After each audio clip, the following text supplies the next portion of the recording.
जादुई जंगल का रहस्य। एक हरे भरे जंगल में जहां जादू और रोमांच भरा हुआ है। गांव के पास एक घना और हरा भरा जंगल था जिसे सब लोग जादुई जंगल कहते थे।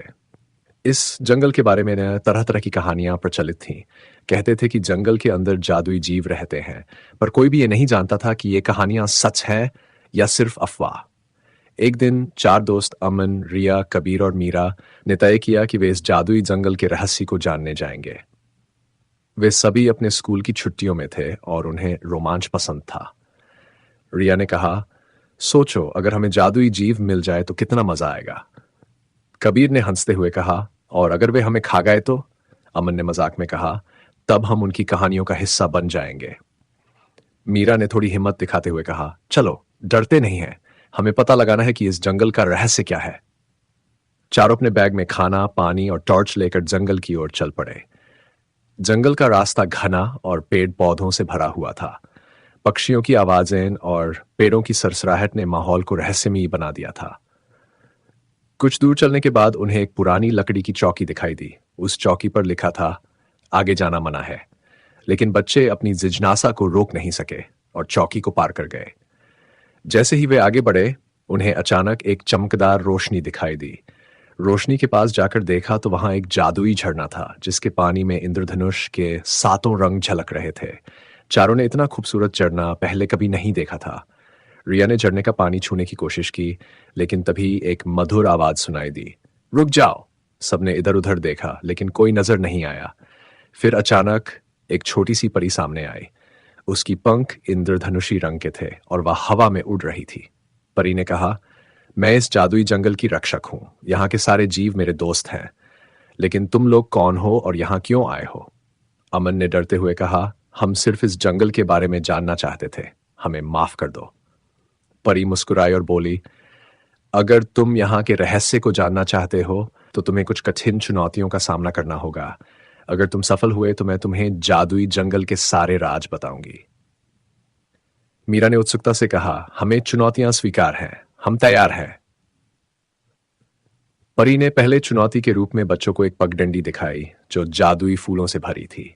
लेकिन पगडंडी के बीच बीच में जादुई फंदे थे जो किसी को भी अपनी ओर खींच सकते थे।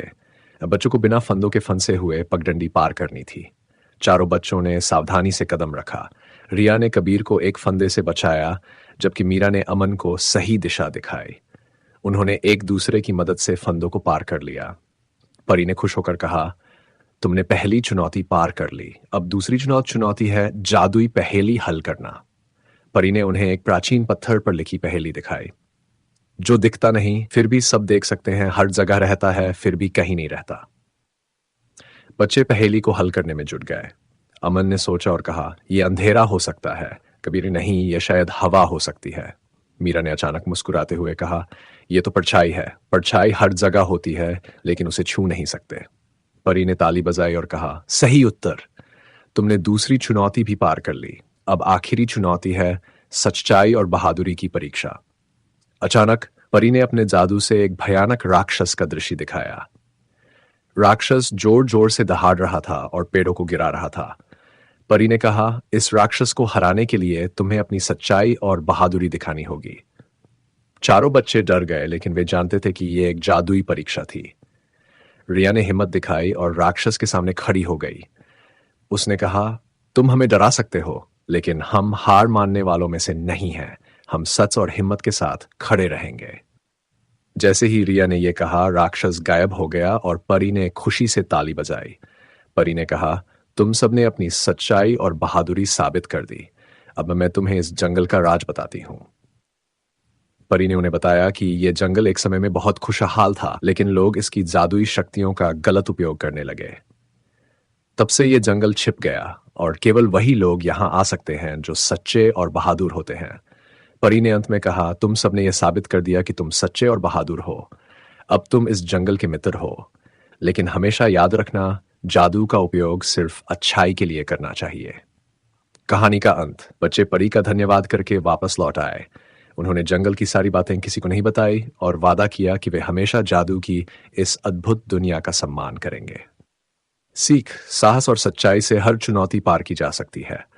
और हमें हमेशा प्रकृति और उसके रहस्यों का सम्मान करना चाहिए।